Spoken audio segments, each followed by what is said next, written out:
Espagne-Belgique 2-1. Les Diables Rouges ont résisté, mais ils n'ont jamais vraiment joué. Franchement les gars, cette élimination de la Belgique est vraiment pour moi frustrante.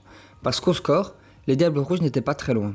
Ils ont égalisé, et ça c'est quand même fort parce que c'est le premier but qu'encaisse l'Espagne dans cette Coupe du Monde. Ils sont restés dans le match jusqu'aux dernières minutes, ils ont encaissé finalement le but de l'élimination sur une action évitable. Le gardien qui relâche le ballon au milieu de la surface et Merino qui peut venir la pousser au fond. Il ne faut pas en vouloir au gardien je pense, parce qu'il rentre en cours de match. C'est extrêmement compliqué pour un gardien de rentrer en cours de match. Il n'a pas joué une seule minute de la Coupe du Monde, donc franchement, j'ai pas envie de lui en vouloir. Mais maintenant, si on analyse réellement cette rencontre, il faut être honnête. La meilleure équipe s'est qualifiée. L'Espagne a contrôlé le ballon, s'est créé plus de situations et surtout elle a empêché la Belgique de jouer. Elle a empêché la Belgique d'exister dans ce match. Et la Belgique, elle a pu que résister. Elle a montré du courage, elle a été sérieuse défensivement, mais résister, c'est pas rivaliser.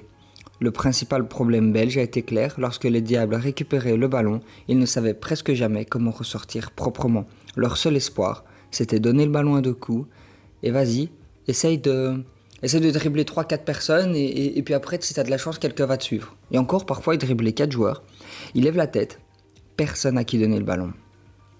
Donc voilà pour moi le problème principal de cette Belgique.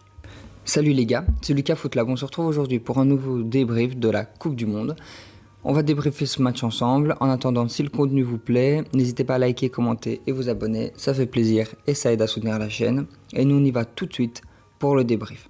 Alors avant de parler de cette élimination, il faut quand même féliciter la Belgique de son parcours. Parce que cette équipe avait très mal commencé sa Coupe du Monde. Moi je suis belge, mais franchement j'ai jamais aimé l'équipe belge. Voilà. Même en 2018 et tout ça, moi j'ai jamais eu d'attache avec cette équipe. Moi j'ai des origines espagnoles et j'ai toujours été plus attaché à l'équipe d'Espagne.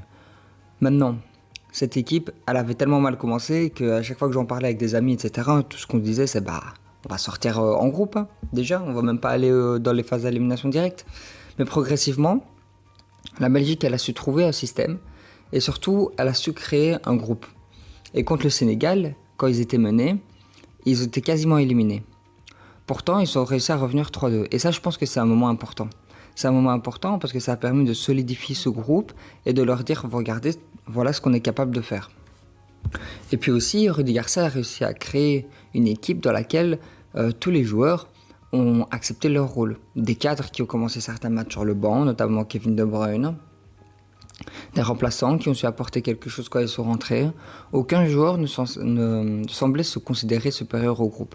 Et ça, c'était pas forcément gagné avec la Belgique. Donc oui, les Diables peuvent quand même être fiers de leur parcours. Mais respecter ce parcours, ça signifie pas non plus réinventer ce qu'a été ce match, ce quart de finale. Pour moi, le principal problème, je vous l'ai déjà dit, mais dans cette rencontre, c'était le manque de solutions. Lorsque Nathan Ngoy, Mekele ou Maxime de Kuyper, tous ces joueurs-là, quand ils avaient le ballon devant leur surface, ils levaient la tête et ils trouvaient presque personne. L'Espagne ne pressait pas tout le temps extrêmement haut. Et ils n'avaient pas besoin d'agresser directement les défenseurs belges.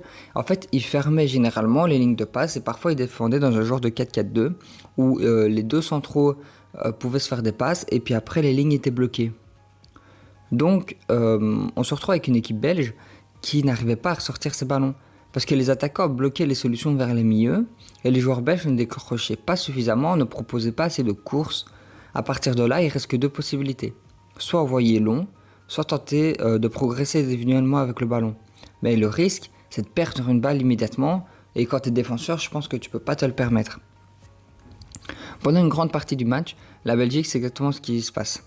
Elle récupère le ballon, elle essaie de ressortir, mais ne trouve aucune situation, elle ne trouve aucun partenaire, personne à qui donner le ballon. Et puis après, presque immédiatement, tu rends la possession à l'Espagne. Et puis l'Espagne qui a la possession, c'est autre chose. Très difficile de leur prendre le ballon. Mais après, on va aussi reconnaître la qualité du pressing espagnol. Parce que comme je vous l'ai dit, même s'ils ne pressent pas tout le temps très haut, c'est un pressing qui est relativement bien synchronisé, surtout pour une équipe nationale. Et là, tu peux affronter la meilleure équipe du monde. Si personne ne vient proposer de solution, ton défenseur, il ne va pas inventer une passe qui n'existe pas. Et ce qui est étonnant, c'est que c'est un problème qu'on rencontre beaucoup au niveau amateur, mais que je ne m'attendais pas à rencontrer dans le monde professionnel à ce niveau de compétition d'une Coupe du Monde. Et pourtant, ça arrive quand même. Dans cette compétition, j'aimerais aussi ajouter que la Belgique est devenue énormément dépendante d'exploits individuels, notamment de Jérémy Doku. Alors ça peut paraître bizarre, mais en fait, pour moi, lorsqu'il recevait le ballon, il était obligé d'éliminer 1, 2, parfois 3, parfois même 4, uniquement pour mettre son équipe en capacité de sortir de sa moitié de terrain. Doku a essayé, il a provoqué, il a accéléré, il a obligé beaucoup d'Espagnols à venir défendre sur lui. Il y a eu beaucoup de fautes qui ont été faites sur lui. Et tu peux pas notamment construire cette animation offensive autour d'une seule idée, donner le ballon à Doku, espérer qu'il puisse éliminer suffisamment de joueurs pour te permettre de progresser. C'est pas une stratégie collective, c'est de l'urgence. Et lorsque Doku ne réussissait pas à faire cette différence, la Belgique, elle perdait immédiatement le ballon. Kevin De Bruyne n'a pas réalisé un grand match. Pour moi, il n'a pas été bon. Beaucoup de déchets, du mal à trouver des espaces, n'a jamais réellement pris le contrôle de la défense. Il a fait des grosses fautes aussi. Donc, non, je suis pas convaincu par le match de De Bruyne. Mais le contexte collectif, il n'a pas aidé. Parce que la Belgique ne réussissait pas à installer son bloc plus haut. C'est pas qu'une question d'individualité par-ci par-là. C'est le bloc entier qui avait du mal à remonter avec le ballon. Et ça, c'est un exercice qui est très difficile. Mais croire qu'il pouvait régler tous les problèmes de la Belgique comme ça, en passant la balle à Doku, ce serait beaucoup trop simple, les gars. Et puis l'égalisation belge, pour moi, résume assez bien quand même cette rencontre. Pourquoi ? Parce qu'elle ne vient pas d'une longue période de domination. Elle ne vient pas d'une séquence pendant laquelle l'Espagne a acculé. Absolument pas. Elle vient d'une transition rapide. Doku permet à son équipe de progresser. Kevin De Bruyne joue rapidement vers Castagne et Charles de Ketteler qui terminent cette action. Et enfin, premier duel perdu par Pau Cubarsí. Le petit Cubarsí qui fait un excellent mondial. Il perd son premier duel et Unai Simon, ce qui est catastrophique. Là, il faudrait ouvrir un dossier sur Unai. Franchement, il est cataclysmique ce mec. C'est une dinguerie. Parce que si l'Espagne n'encaisse aucun but dans cette Coupe du Monde jusqu'à la Belgique, c'est pas grâce à lui, c'est grâce à la défense. Parce que Unai, tu le vois, Unai, quand il est sous pression, il est cataclysmique. Des sorties hasardeuses, il se fait dribbler, le goal il est vide. Des sorties aériennes, tu sais pas ce qu'il fait, il relâche le ballon. Sur le but, le mec il fait même pas plongeon ni rien, il bloque. Il a bloqué, il avait le pied dans le sol et la main en l'air, il a bloqué. Non mais je sais pas, fait quelque chose. Mais non, c'est vrai que la position c'est difficile pour un gardien. Mais moi, encore une fois, je critique beaucoup et j'ai beaucoup critiqué les choix de De La Fuente. Il a gagné, mais moi je trouve qu'il fait toujours des choix bizarres. Et notamment, c'était quoi ?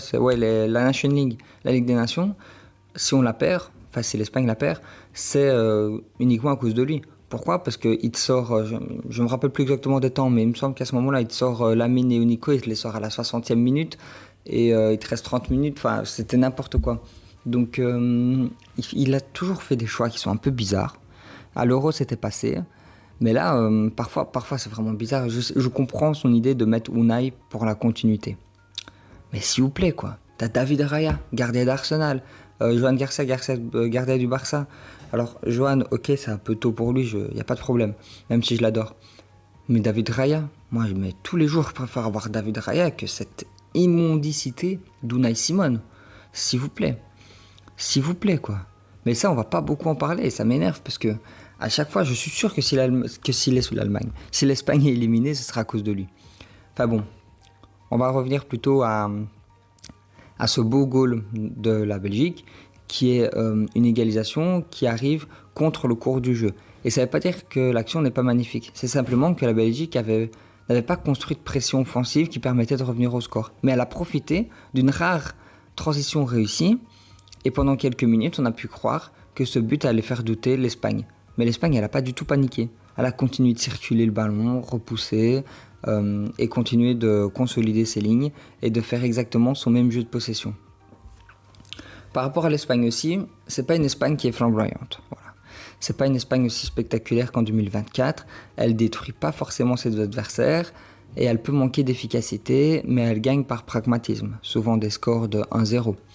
Et puis la dernière charnière, formée par Cubarsí Emeric Laporte, c'est très solide. Et j'y croyais pas. Pourquoi ? Parce que je sais que Cubarsí est bon. Beaucoup de gens en doutaient, mais moi j'étais sûr que Cubarsí est bon et ses difficultés au Barça viennent du fait qu'il est isolé dans la défense et qu'il a besoin de quelqu'un qui soit bon avec lui. Parce que Cubarsí il est jeune et il a besoin, je pense, d'un joueur plus expérimenté à côté de lui pour pouvoir l'aiguiller. Et à 19 ans, pour moi, c'est pas un problème. Ça veut pas dire que t'es mauvais. D'ailleurs, on le voit bien dans cette Coupe du Monde, il est très bon. Mais moi, j'avais d'énormes doutes sur Laporte. Laporte qui fait une saison en club qui est dégueulasse.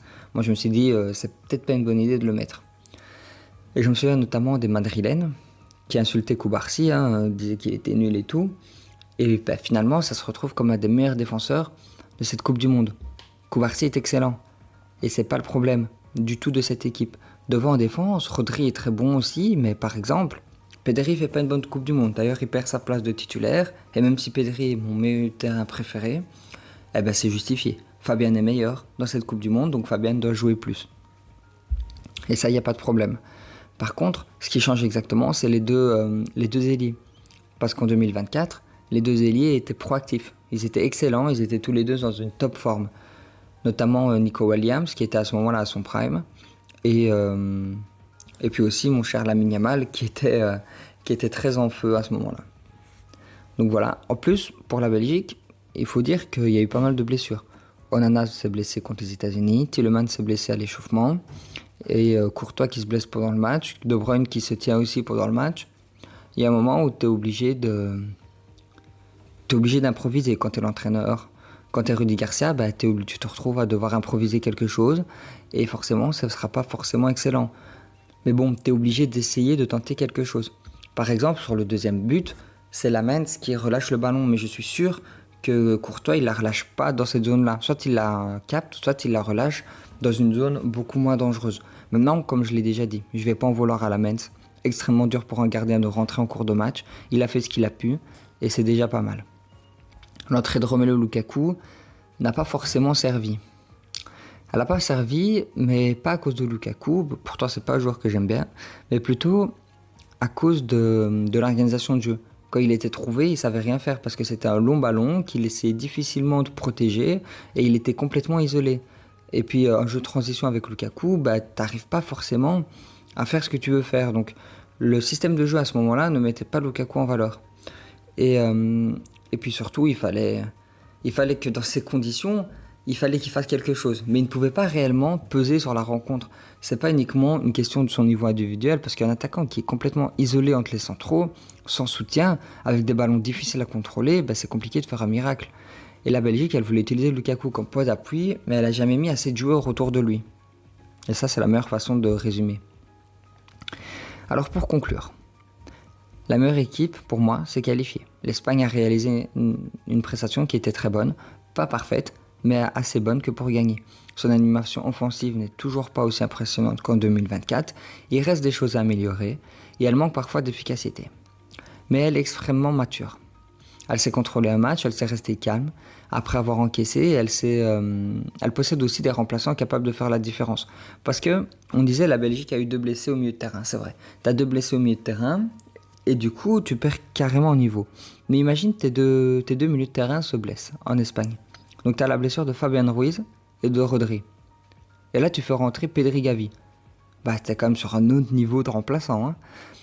Donc, le groupe belge s'est bien construit, mais malheureusement, ils sont éliminés.